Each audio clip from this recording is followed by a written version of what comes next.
हाय dear students, previous video में हमने बात करी थी कि आपके बीएससी फर्स्ट ईयर में 3 बुक्स हैं, यानी 3 पेपर आपको पढ़ने हैं। पहला अपना था मैकेनिक्स, दूसरा अपना था ऑसिलेशन एंड वेव, तीसरा अपना था इलेक्ट्रोमैग्नेटिज्म। ठीक है बेटा, अब इन तीनों में से आज अपन स्टार्ट करने जा रहे हैं मैकेनिक्स, यांत्रिकी। ठीक है, जब आप कोऑर्डिनेट्स के बारे में अध्ययन करते हैं, जब आप सेंटर ऑफ मास के बारे में अध्ययन करते हो, इलास्टिसिटी के बारे में अध्ययन करते हो, तरल पदार्थों में पदार्थ के तरलीय गुणधर्मों के बारे में बात करते हो, तो वो सब किस में आता है बेटा? आपके यांत्रिकी के अंदर आता है। ठीक है, ये चीज़ क्लियर है। उसके बाद में हम आज अपन जो चर्चा करने वाले हैं वो हम बात करेंगे आज हमारा फर्स्ट जो चैप्टर है बेटा, जो फर्स्ट चैप्टर है अपना वो है physical laws and frames of reference, special theory of relativity.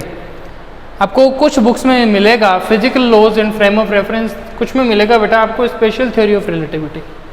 ठीक, तो हमारा ये फर्स्ट यूनिट है, फर्स्ट यूनिट का फर्स्ट चैप्टर अपन आज स्टार्ट करने जा रहे हैं। ठीक है, तो वीडियो के लास्ट तक देखें। दूसरा, वीडियो के जो नोट्स हैं वो ज़रूर बनाएं आप साथ साथ में, ताकि वो चीज़ आपकी क्लियर हो जाए। ठीक है, आज अपन इसके इंट्रोडक्शन के बारे में बात करेंगे, नॉर्मल इंट्रोडक्शन की जो फिजिकल आपके लॉज हैं, फ्रेम ऑफ रेफरेंस है, स्पेशल थ्योरी ऑफ रिलेटिविटी है, यानी कि भौतिकी के कुछ नियम, निर्देश तंत्र और अपेक्षिकता का सिद्धांत। नॉर्मल हम उसकी बात करने वाले हैं और उसमें भी हम आज मेन विशेष ध्यान देंगे फ्रेम ऑफ रेफरेंस क्या होता है, इसके इंट्रोडक्शन के बारे में हम बात करने वाले हैं। ठीक है, तो इंट्रोडक्शन में हम आज कुछ पॉइंट्स कवर करेंगे। जो पॉइंट्स अपन कवर करने वाले हैं बेटा वो पॉइंट्स हैं स्टेट ऑफ पार्टिकल। इसकी भी 2 स्टेट्स होती हैं। There are 2 types of state of particle, rest position और मोशन, यानी विराम और स्थिर अवस्था। फिर है गति अवस्था। उसके बाद हम कुछ रिलेटिव की, यानी इन दोनों के बीच में आप कैसा रिलेशन बता सकते हो, उसके बारे में बात करेंगे। उसके बाद हम एक एग्जांपल लेंगे और लास्ट में हम डेफिनेशन देंगे किस चीज़ की, कि फ्रेम ऑफ रेफरेंस की ये डेफिनेशन होती है, that how can you define reference of frame, यानी निर्देश तंत्र को कैसा डिफाइन कर सकते हो। ठीक है, तो कोई भी आपका जो पार्टिकल है, कोई एक जो पार्टिकल है, उस पार्टिकल की जब आप सिचुएशन बताते हो, यानी कि जो भी आपका कोई पार्टिकल है, सपोज करो कोई भी आपका पार्टिकल है, ऐसे मानो हमने एक पार्टिकल लिया, ये पार्टिकल समय के साथ में अपनी ही पोजीशन पे रहता है। यानी ये जो अपना पार्टिकल है बेटा, ये पार्टिकल समय के साथ में, टाइम के साथ में, with respect to the time, इसकी जो पोजीशन है वो चेंज नहीं होती है। समय के साथ ये जो पार्टिकल है वो अपनी जगह पे ही रहता है। तब वो किस में आएगा? स्थिर अवस्था में या रेस्ट पोजीशन में आएगा। यानी आपका जो पार्टिकल है उसका स्टेट क्या है बेटा? रेस्ट पोजीशन है। क्या है? Rest position. Most important thing is time, यानी with respect to the time, with respect to the time, यानी समय के साथ इसकी स्थिति में कोई भी बदलाव नहीं आ रहा। ये अपनी पहले की जो पोजीशन है, यानी 1 सेकंड के बाद इसकी पोजीशन यही रहने वाली है, 5 सेकंड के बाद इसकी पोजीशन वही रहने वाली है। After 20 seconds it will remain at rest. ठीक है, तब वो किस में आएगा? रेस्ट पोजीशन में। दूसरा एक चीज़, ये तो इसकी खुद की है, अगर कोई दूसरा इसको ऑब्जर्वर है या प्रेक्षक है, वो इसको ऑब्जर्व कर रहा है, तब भी ये क्या होना चाहिए? रेस्ट पोजीशन पे होना चाहिए। यानी ऑब्जर्वर को समय के साथ में ये रेस्ट पोजीशन पे दिखना चाहिए, यानी इसकी पोजीशन में चेंज नहीं आना चाहिए। क्लियर है ये चीज़? यानी इसकी स्थिति में बदलाव नहीं आएगा।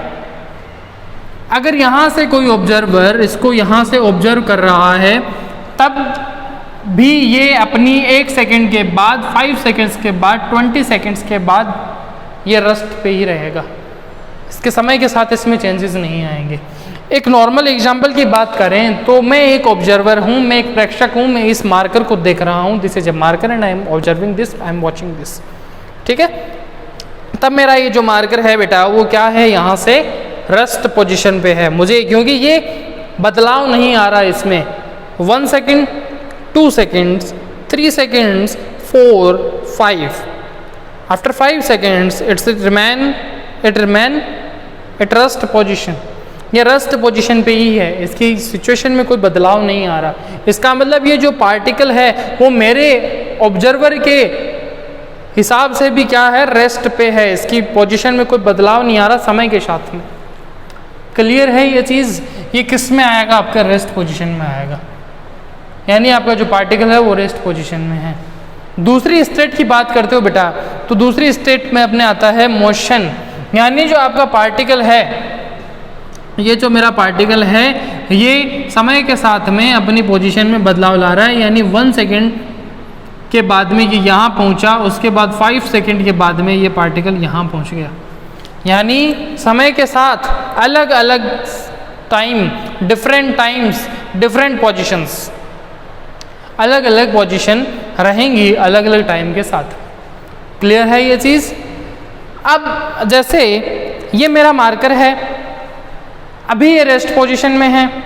आफ्टर 2 सेकेंड्स 1 and 2 ये यहाँ आ जाता है। ठीक है, अभी क्या हुआ, मैं ऑब्जर्वर हूँ, मेरे को ये क्या दिख रहा है, अब मूव करता हुआ दिख रहा है। आफ्टर 2 सेकेंड्स ये यहाँ आया, उसके बाद ये यहाँ आ रहा, पूरा ऊपर नहीं लाऊंगा, फिर यहाँ पे, उसके बाद वापस यहाँ चला गया। यानी कि डिफरेंट टाइम्स पे इसके डिफरेंट पोजीशंस हैं। Is it clear? यानी ऑब्जर्वर, प्रेक्षक के सापेक्ष इसकी जो स्थिति है, समय है, उसमें क्या आ रहा है, बदलाव आ रहा है। ये यहाँ यहाँ यहाँ यहाँ चेंजेस आ रहे हैं इसमें पार्टिकल में। ठीक है, तो ये पोजीशन क्या कहलाएगा बेटा, अपना मोशन में कहलाएगा। यानी अब जो अपना पार्टिकल है वो गति अवस्था में है, गतिशील अवस्था में है। क्लियर है ये चीज़? ओके। अब क्या बात कर रहे हो, रिलेटिव, सापेक्ष। एक मोस्ट इम्पॉर्टेंट चीज़ अब अपन बात करते हैं कि रिलेटिविटी, सापेक्षता कैसे बताते हो। ये जो अपना पोजीशन थी पार्टिकल की, रेस्ट और मोशन, ये कैसे बताई हमने, कैसे हमने इसको डिफाइन करा।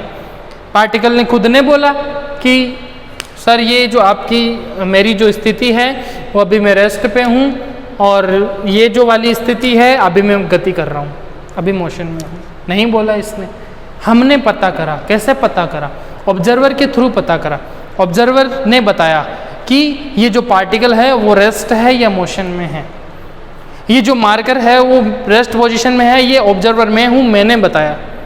ये जो मार्कर है ये अभी रेस्ट में नहीं है, मोशन में है, ये कौन बता रहा है? ऑब्जर्वर बता रहा है, यानी मैं बता रहा हूँ। इसका मतलब अगर आपको इसकी स्टेट पता करनी है पार्टिकल की कि ये रेस्ट है कि मोशन में है, तब आपको क्या करना पड़ेगा बेटा, दूसरे सिस्टम के सापेक्ष इसको चेक करना पड़ेगा, दूसरे निकाय के सापेक्ष इसको चेक करना पड़ेगा। यानी दूसरे ऑब्जेक्ट के रिस्पेक्ट में, सापेक्ष, ये जो आपका पार्टिकल है, ये जो आपका पार्टिकल है ये रेस्ट में है कि मूव कर रहा है। यानी कि दूसरे निकाय के सापेक्ष आप बात कर रहे हैं अपने ऑब्जेक्ट की, अपने पार्टिकल की, कि वो रेस्ट में है कि वो मूव कर रहा है। क्लियर है ये चीज़? ओके। अब उसी तरीके से जब आप बताते हो कि पृथ्वी की आप बात करते हो, पृथ्वी पे कोई पेड़ है, सपोज मैं पृथ्वी हूँ और यहाँ पे ये मेरा एक पेड़ लगा हुआ है, मेरे को इसको ऑब्जर्व करना है। अगर मैं इसको ऑब्जर्व करता हूँ, मैं एक पृथ्वी पे खड़ा हुआ ऑब्जर्वर हूँ जो इस पेड़ को ऑब्जर्व कर रहा है, तो मुझे ये पेड़ रेस्ट पोजीशन में दिखेगा, दिखेगा? ठीक है। दूसरी सिचुएशन की बात करूँ, सन, सूर्य, वहाँ पे क्या होगा कि अगर कोई ऑब्जर्वर सन या सूर्य के हिसाब से आप देखते हैं कि सूर्य, जैसे मान लो मैं सन हूँ, मैं देख रहा हूँ मेरा ये जो पेड़ है, अब ये पेड़ कहाँ है? ये अर्थ के सरफेस पे ग्रो कर रहा है, वहाँ लगा हुआ है ये। उसका मतलब सूर्य के सापेक्ष पृथ्वी क्या है? घूर्णन करती है, घूर्णन कर रही होती है। और जब वो घूर्णन कर रही है उसका मतलब क्या है वहाँ पे, कि ये पेड़ भी उस ऑब्जर्वर को, उस सूर्य को क्या दिखेगा? घूमता हुआ दिखाई देगा। यानी एक ही पार्टिकल और दो स्टेट। क्यों? क्योंकि आपके दो ऑब्जर्वर हैं, अलग अलग ऑब्जर्वर हैं, तो अलग अलग पार्टिकल की यानी एक ही पार्टिकल की अलग अलग आपको स्टेट दिखेंगी कि वो रेस्ट में है कि वो मोशन में है। क्लियर है ये चीज़? यानी कि निकाय बदलोगे तो पार्टिकल की स्थिति में बदलाव आ सकते हैं। प्लेटफॉर्म पे कोई इंसान बैठा है, वो उस पे सामने पेड़ है उसको देख रहा है, रेस्ट पोजीशन में है।